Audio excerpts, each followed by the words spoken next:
Mana bugun navbatdagi patsientimizni tishni profilaktik maqsadda ko'rsatishga keldilar. Bu patsientimizni o'z farzandi birinchi o'g'lim chet elga o'qishga ketyapti.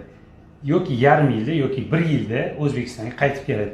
Profilaktik maqsadda yaxshilab tishlarni tekshirib, kompyuterni tomografiya qilib tekshirsak, taxminan 10 tagacha karies aniqlandi. Bu holat meni shokda qoldirdi.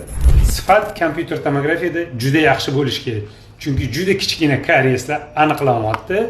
Bizda hozir ko'rsatib berishga harakat qilaman. Aql tishi 100% olib tashlanishi kerak. Karies juda katta. Soppa-son emalli tegida aql tishi defekt bilan chiqqan. Bu aql tishi olinadi. Ikkinchisida ham defekt bor. Uje og'izda ko'rdik, instrument chuqurga qarab kirib ketyapti.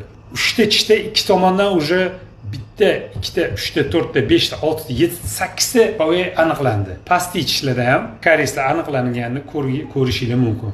O'shaning uchun soppa-sog' tishli bo'lsa ham albatta tishlarni har 2 yilda kompyuter tomografiya qilsak, bizning kelajagimizda hech qaysi tishlar zararlanmasligiga ishonch bildira olamiz.